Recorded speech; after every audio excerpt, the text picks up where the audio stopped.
Di sini saya akan membawakan cerita dari pemuda asal Jogja. Dia bernama Priyo. Akan menceritakan kisahnya ketika menyusuri jalan lintas selatan Jawa. Langsung saja kita ke ceritanya. Jam 8 malam, aku sudah di atas motor kesayangan, menyusuri jalan lintas selatan Pulau Jawa. Aku bekerja di Purwokerto.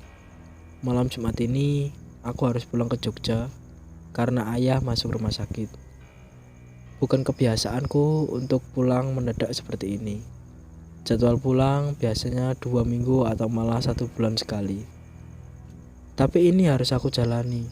Walaupun salah satu kakak bilang kalau aku tidak perlu pulang karena keluarga besar sudah banyak yang menemani dan mengurus keperluan ayah. Tapi aku bersikukuh. Kebetulan sudah nyaris 1 bulan lamanya aku tidak pernah pulang. Ya sudah, akhirnya aku putuskan untuk pulang. Normalnya perjalanan yang harus ditempuh untuk sampai di rumah sekitar 4-5 jam. Jadi paling cepat seharusnya jam 12 tengah malam nanti aku sudah sampai. Hanya pakaian berbalut jaket kulit yang menempel di badan yang aku bawa pulang, ditambah dengan tas kecil berisi keperluan sehari-hari. Tidak banyak memang. Bismillah, semoga aku selamat sampai rumah tanpa kekurangan apapun. Udara malam tampaknya tidak bergerak, tapi aku membelahnya jadi menerpa wajah dan tubuh. Jalanan yang tidak terlalu lebar, tapi cukup untuk 2 kendaraan berpapasan. Tidak perlu aku jelaskan lagi kan? Ini adalah malam Jumat. Belum akhir pekan, jadi pasti sangat sepi. Di banyak bagian malah sangat sepi. Sama sekali tidak ada orang ataupun rumah penduduk. Hutan kecil dan perkebunan warga menjadi pemandangan yang seharusnya bisa aku nikmati kalau siang hari. Tapi karena gelapnya pekat malam, yang terlihat hanya hitam tebal tipis membentuk objek isi bumi. Sejak 3 tahun terakhir, jalur ini sudah jadi jalur yang harus aku lalui untuk pulang atau berangkat dari Jogja menuju Purwokerto. Sudah sangat hafal, nyaris setiap jengkalnya. Seperti itu seharusnya. Udara mulai dingin. Ketika malam semakin larut, aku yang tadinya memacu motor cukup kencang jadi melambat. Sekali lagi melihat jam di tangan kiri, tidak terasa kalau jarum pendeknya sudah lewat dari angka 10. Aku yang sendirian di atas motor jadi seperti raja jalanan, menyusuri jalan sepi bertatap langit cerah. Tiba-tiba aku sudah sampai di kota kecil yang sepi ini. Mungkin karena sudah malam jadinya terasa cepat. Tanpa berhenti, aku hanya melewati kota Kebumen begitu saja. Tidak terlalu jauh selepas Kebumen, aku sampai di persimpangan. Pada persimpangan ini, aku berhenti sebentar untuk memilih jalan yang mana sebaiknya harus aku lalui. Keduanya memiliki medan yang berbeda. Kalau ambil yang lurus, akan menemui kontur jalan yang banyak tanjakan dan turunan. Menurutku, jalurnya lebih seram karena lebih banyak menemui tempat sepi yang relatif jarang penduduk. Tapi kalau ambil jalan ke kanan, di depannya akan menemui jalur lurus dan panjang. Tidak jauh dari garis pantai. Minimal aku akan mendengar debur ombak dari kejauhan. Sungguh aku agak bingung memilihnya. Tapi akhirnya, mempertimbangkan jarak tempuh, aku memilih jalan yang lurus. Walaupun akan sangat sepi, tapi bisa berhemat banyak waktu. Jadinya aku tidak akan lewat jalan yang dekat pantai. Situasi jalan yang sangat sepi membuatku berani untuk terus memacu motor dengan cepat. Aku hanya ingin segera sampai di kota kecil berikutnya, yaitu Purworejo. Perkiraan seharusnya tidak sampai 1 jam aku sudah sampai di sana. Aku sangat berkonsentrasi berkendara. sangat fokus memperhatikan jalan dan situasi. Karena itulah, aku jadi tidak bisa lagi memperhatikan petunjuk waktu.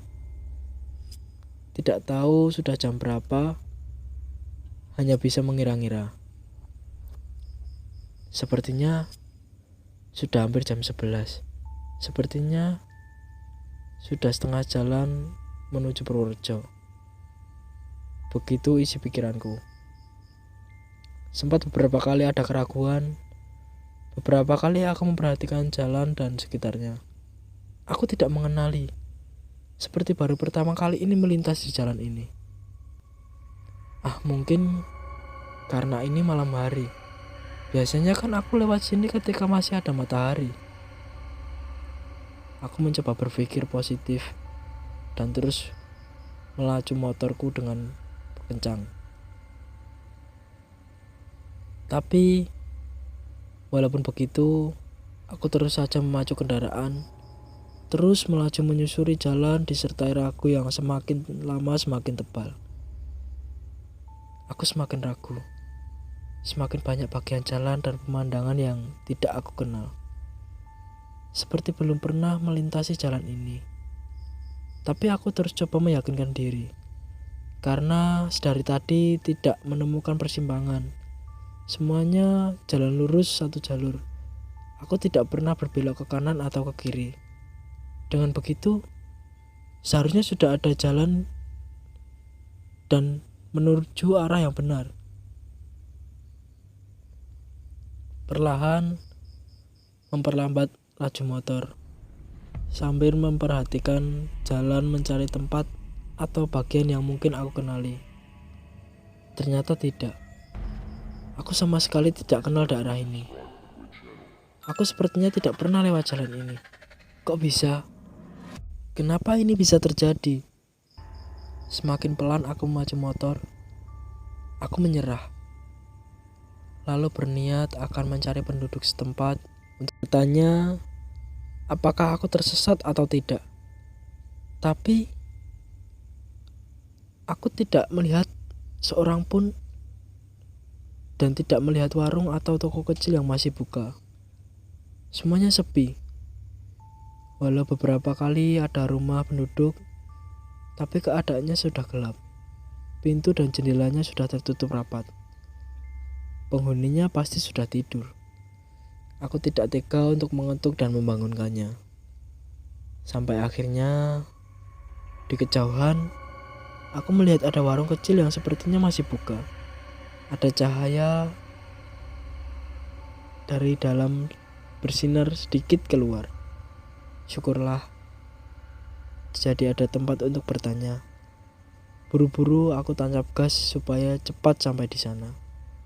Benar, warung kecil ini masih buka. Aku memarkirkan motor tepat di depannya. Ada seorang bapak-bapak di dalamnya. Dia sedang membereskan warung yang sepertinya memang sudah mau tutup. Sebentar aku melirik jam tangan.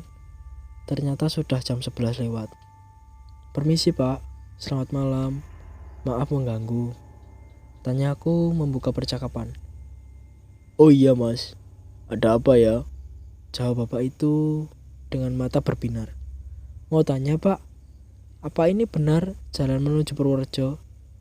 Benar mas, lurus saja terus. Gak jauh lagi sampai Purworejo. Masnya mau kemana ya? Malam-malam begini. Mau pulang pak, ke Jogja. Terpaksa malam-malam begini. Setelah itu, karena aku pikir sudah berada di jalan yang benar, dan kata bapak warung, Purworejo sudah tidak jauh lagi. Aku memutuskan untuk ngopi sejenak di warung itu. Sekitar 15 menit berikutnya, aku malah terlibat berbincangan dengan bapak warung. Dia sempat menawarkan untuk menginap di rumahnya, karena malam sudah terlalu larut. Terima kasih pak, saya lanjut jalan saja, ingin cepat-cepat sampai di rumah. Jawabku menolak tawaran terbaiknya. Ya sudah mas, tapi hati-hati ya mas. Kalau ada yang mencurigakan, tidak usah berhenti atau menoleh kanan dan ke kiri. Jalan saja terus. Begitu kata bapak itu. Mencurigakan. Mencurigakan gimana, Pak? Aku jadi penasaran. Apa saja yang mencurigakan, pokoknya jalan terus. Hati-hati kalau ada iring-iringan ya. Ah, bapak ini omongannya semakin membuat aku bingung. Iring-iringan apa pula yang dia maksudkan? Ya sudahlah, aku sudah kemalaman, harus cepat pergi lanjut perjalanan. Setelah berpamitan, aku langsung tancap gas. Malam semakin larut. Desir angin membawa hawa dingin.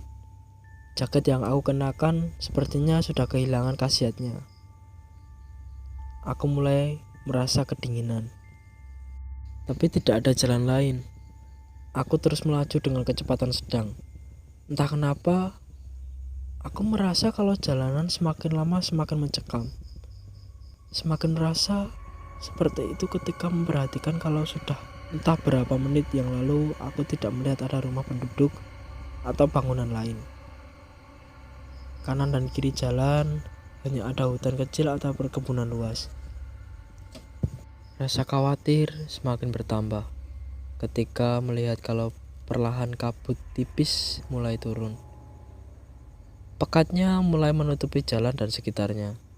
Jarak pandang semakin pendek, semakin pelan aku berkendara. Sampai akhirnya, aku sama sekali tidak bisa melihat pemandangan kanan dan kiri. Karena gelapnya malam ditambah dengan kabut yang semakin pekat. Aku hanya bisa memandang beberapa belas meter ke depan, dibantu lampu motor yang masih menyala terang. Terus kususuri jalan ini, jalanan yang sepertinya tidak berujung. Rasa khawatir mulai ditemani oleh ketakutan. Sepertinya ada yang tidak beres. Lalu, motor yang sudah pelan jadi semakin pelan ketika aku merasa kalau jalanan ini tidak rata, bergelombang, dan sepertinya yang sebelumnya merupakan jalan aspal mulus, permukaan jalan mulai berubah. Semakin jauh, aku merasa kalau jalanan semakin jelek. Aku hanya bisa merasakan karena jalanan tertutup kabut. Jadi, tidak bisa melihat dengan jelas. Karena rasa penasaran, akhirnya aku menghentikan motor agar bisa memperhatikan kondisi jalan dengan lebih seksama.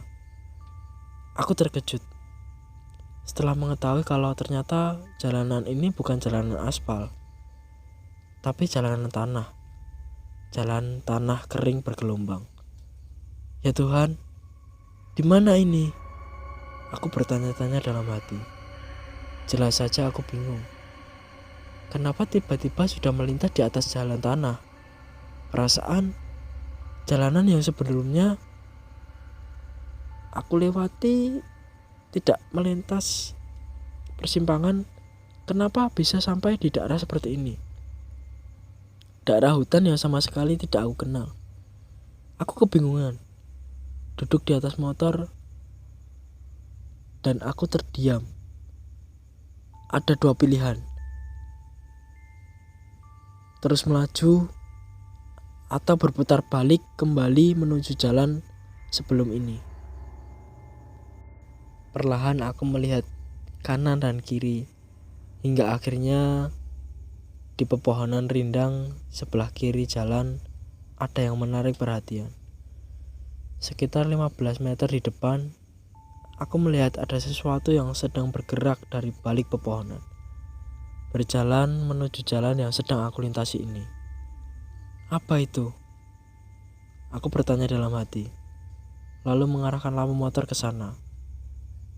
Akhirnya aku melihat agak jelas. Syukurlah, aku sedikit lega, karena ternyata yang aku lihat adalah iring-iringan beberapa orang sedang berjalan dari balik pepohonan hutan sebelah kiri. Tidak banyak, mungkin hanya 4 atau 5 orang. Itu perkiraanku. Aku belum bisa melihat jelas karena pemandangan masih terhalang gelap dan pepohonan. Aku jadi bisa bertanya tentang arah ke orang-orang ini kan. Begitu pikiranku. Beberapa belas detik kemudian jadi semakin senang karena ternyata mereka menuju jalan yang sedang aku lalui. Benar, mereka berjalan ke arahku. Tapi karena kabut masih pekat, aku masih belum bisa melihat mereka dengan jelas. Tapi tidak lama, beberapa detik kemudian, aku akhirnya dapat melihat mereka dengan jelas. Setelah jarak kami hanya tinggal beberapa meter saja. Tapi tiba-tiba mereka berhenti. Lalu berdiri diam sekitar 5 meter di depan. Orang-orang itu berada di sisi jalan kanan, sementara aku di kiri. Aku arahkan lampu motor lurus ke depan. Tapi tidak mengarahkannya langsung ke rombongan itu. Karena aku tidak mau dianggap tidak sopan kan.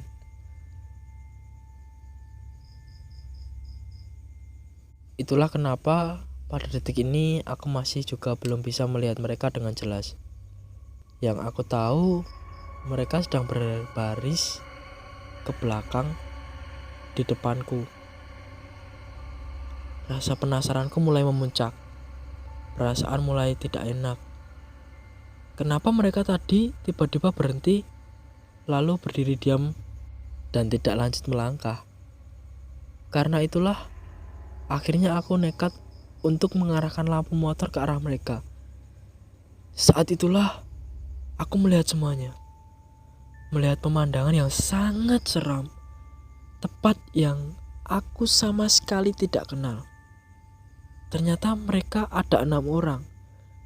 2 orang berjajar di garis depan, 4 orang di belakang. 4 orang di belakang terlihat seperti sedang membawa sesuatu, membopong suatu benda di atas pundaknya. Mereka ternyata rombongan pembawa jenazah. 4 orang di belakang ternyata sedang memanggul keranda mayat. Siapa mereka? Kenapa tengah malam begini berjalan beriringan membawa keranda? Tapi bukan itu yang membuat bulu kuduku berdiri semua. Ternyata bukan itu yang membuatku ketakutan. Aku langsung memutar motor ke arah berlawanan, berniat untuk kembali lagi ke arah datang tadi. Tidak mau berpapasan dengan rombongan itu. Aku amat sangat ketakutan. Kenapa bisa begitu? Apa yang membuat aku sangat ketakutan? Aku melihat kalau ternyata mereka semuanya tidak berkepala, hanya ada badannya saja. Itu yang membuatku sangat ketakutan. Setelah motor sudah berbalik arah, entah disebabkan rasa takut yang memuncak atau bagaimana, tiba-tiba mesinnya mati. Setelah itu, aku coba nyalakan lagi, berusaha terus sampai mesinnya hidup lagi. Kemudian, melirik sedikit ke belakang dengan maksud untuk melihat rombongan seram itu. Tuhan, ternyata mereka mulai bergerak maju, mendekat ke arahku. Melihat itu semua, aku semakin panik. Terus coba menyalakan motor. Nyaris menangis ketika sadar kalau mereka sekarang sudah berada tepat di samping, berjalan pelan dengan langkah gontai. Aku ketakutan. Rombongan tanpa kepala pembawa keranda mayat sedang persis melintas di sebelah kananku. Hingga akhirnya datang keajaiban. Tiba-tiba mesin motor menyala. Detik itu pula aku langsung tancap gas meninggalkan rombongan seram di belakang. Apakah selesai? Belum. Beberapa menit kemudian, aku merasa ada yang aneh. Ada yang terasa berada di motorku.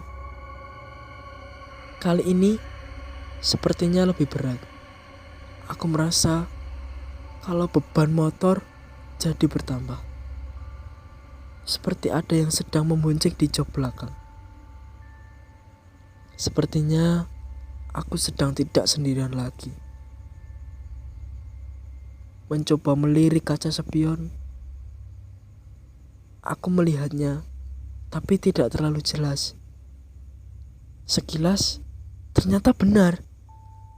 Aku melihat dan merasakan kalau ada sosok sedang duduk di jok belakang.